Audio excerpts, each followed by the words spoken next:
All right, you listen to 10 Minutes With. We're here with Mike Muir, lead singer of the Suicidal Tendencies. How you doing today, man? I'm doing all right. Good. You, this is the last leg of the tour. How's the tour been so far? Good. We did the first 4 weeks we did with Slayer, and then got 5 shows working our way back home. Tonight in Reno, then Friday and Saturday in Riverside in Vegas. And cool. For the holidays. And Vegas is your last stop on the tour? Yeah. Right on. Yeah. At the Hard Rock? Hard Rock, yeah. And do you guys ever plan anything special for the last day of the tour? Or is it just a little heavier rocking? Surviving is a good thing. Yeah. Survival's a great thing. That's always good to make it. Yeah. Good deal. Do you have any special tricks for keeping your voice strong during? I mean, because that probably takes a beating. Try not to get sick. That's the only thing. And this tour has been very cold. You know, it's bad when you start off in beginning of November and you're going. We played in the Forum in LA, and then we went to Phoenix, and there's snow on the way to Phoenix. Wow! So up through the mountains. Yeah. You know that if you're hitting snow on the way to Phoenix, it's going to be cold. So surprisingly, when we got to Denver, and then yesterday in Salt Lake, it was the hottest day in 76 years there. Oh wow! Yeah, nice 50 degrees, but still. That's comfy, huh? Yeah. So. Right on. Good deal. What's the craziest thing you've seen on tour this time? I mean, at a show. Because I mean, you guys. I don't know. Crazy is all relative and all speculative, and it's all a conversation piece to different times and stuff. What some people say is crazy, I don't really think is. I would say stupid. Right. You know, and what some people would call it's all different. I mean, there's a lot of things that I appreciate. I think, as we always say, crazy is when you believe in yourself, when you stand up for yourself, when you think every day matters. Right. Because most people don't.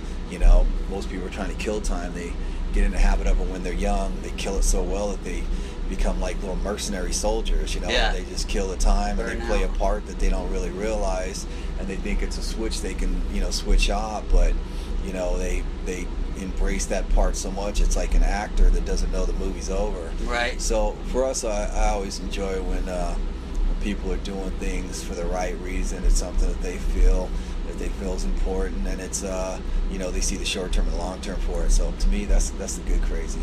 Hell yeah. What's the key to longevity, like to making it this long? Because bands, they get together, they break up. To you, what's the key? What do you think? Well, I think one of the big differences between a band and a marriage is, you're with 4 or 5 people and stuff, And if you start a band when you're 16 or 17, it's like if you get married when you're 16 or 17, you're probably going to end up divorced and stuff. So I think you have to have people that are pulling the same way as the old rope. You put 5 people pulling the same way, you're going to be a lot stronger if everybody's going in different directions. Right. And and the other thing is I don't drink, I don't smoke, I've never done any drugs, and that's a huge key. Yeah, I wouldn't be here otherwise and stuff, Exactly. And so even to the point I've had 3 back surgeries, and the difference between me and other people is, 1, I was probably a little bit luckier and stuff, and 2, as my dad said, pain's a good thing. It's telling you you're doing something you shouldn't be doing. Yeah. So you either learn to live with it, or you learn how to get away with it. I don't particularly like being in pain. Some people enjoy it. They enjoy it so much because it's a conversation. The people around them don't enjoy it because they're always complaining about how much everything hurts. Right. And I don't really want to be that one that complains to people and stuff. And so, it's all approach. You sit there and you feel sorry for yourself, say, why is this? And you look around in physical therapy and you see all the people that have lawsuits and workman's comp, right, and the therapist telling them nicely that really shouldn't hurt because it has nothing to do with your injury. And I'm like, check it out, Holmes. You tell me how many do, not how many think. You tell me when to stop, because I'm gonna keep going until you tell me to stop. Right. You tell me when to stop, because I don't want to be here. I got kids. I wanna live, right, and enjoy life and stuff. And there's a lot of people that I've met that unfortunately, no fault of their own, have been dealt with a lot of real difficult health situations and stuff like that. And so it's like, hey, any battle I can take, I'm gonna take it. Nice. So, I mean, How do you? Everyone says the road will break you. You know, being on the road for so many years and year after year. I mean, how do you keep it from breaking you? Just staying healthy. I think one of the things is you know, especially because you know, yes, you were an older band. Is I think a lot of people, they're doing music and trying to stay on the road because they don't like their lives at home, right? You know, and I actually like it, and I miss it, and I got, you know, young kids and stuff too, and they miss me, and you know, so to me it's a situation that they come to shows like they saw us at the Forum, they realize Daddy's doing something that a lot of people appreciate and understand. Nice. Because they're going to be older and they'll look back and they'll go, oh, okay, I understand, and they know that, you know, that Daddy, all things, is like, I get off here, I'm gonna go talk to them on Skype and stuff before they Nice. Go to bed. You know, it's like they know that they are a priority, and unfortunately, Daddy can't be every single place. But if I'm somewhere, you know, it's like he used to say when someone would get an offer or something, I go, nah, we're not gonna do it. And they're like, why? It's a great opportunity. I said, nah. Luke says no. Right. Like, who's Luke? You know, that's my oldest son. Nice. And they're like, going, what does he got to do with it? I said, everything. He's got family everything first. To it. So, you know, really so cool that's the situation, and they feel comfortable. And even with my kids, when they're out here, they understand the situation. They realize that all the people that we surround ourselves with are people that I call friends. And when you have, you know, kids, when you're older also, you realize there's a lot of people, you go, you know what, I would not trust my kids with them. Right. So I don't want them around. Cool. You know, and they know that, you know, that my son always, the oldest son always comes up, and I realize it, and they kind of sunk in.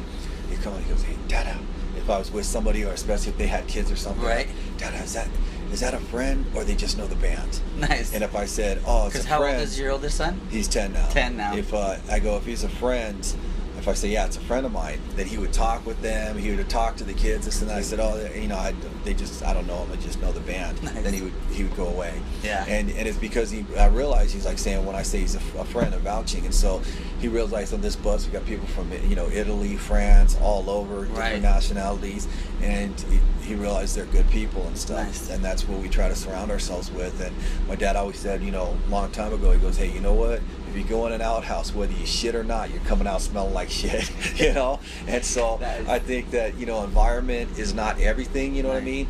But there's a point, too, where environment is very important and stuff. Good base, good deal. Yeah, and I get through things like that, but I don't want my kids to be around it. And that's kind of atypical for a rock star, you know, or a guy on the road, a legend, OG. Do you consider yourself OG? Well, it depends on different age. There's like, you know, it's when we started off, I would say we were punk rock, but what other people's definition was punk rock, I go, well, then we're definitely not punk rock, you know? And to me, my definition on a lot of things are quite simple. My dad said, never run to Webster's. You know, those are just words. Definitions are something that actually means something. And for me, you know, like punk rock, what I got, like from the Sex Pistols and Johnny Lydon and Johnny Rotten, whatever you want to call them, was like, look, you don't have to wear ripped up safety pins, this or that. It doesn't matter what you wear. Just do what you want because you feel it. Don't care about what everybody else thinks.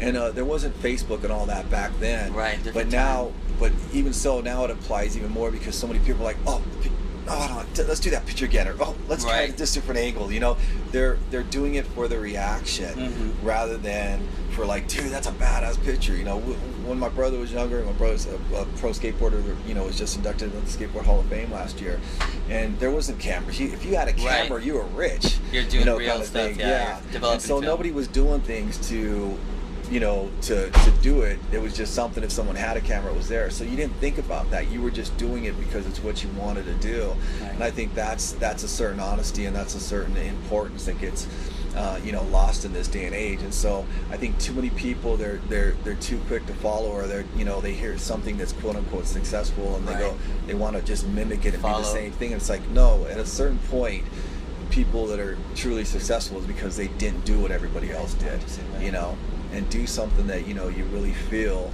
because ultimately it'll be fine. Because what do you want to be? Do you want to be liked, or do you want to like yourself? Right. And that's the question that, you know, people need to ask themselves when they're young, and you end up in a totally different spot. You remember that first like defining moment when you knew you wanted to be, you know, being a punk rock band? I still haven't had that moment. Really? No, I never wanted to be. I mean, we joke because like I said, we played at the Forum, And for me, like when I was 12 years old, I got to go to a Laker game for my birthday, and that was like a big thing. Like, Yeah, wow, it's I'm going big. to a basketball game. And I love hockey, and the Kings and the Lakers used to play there.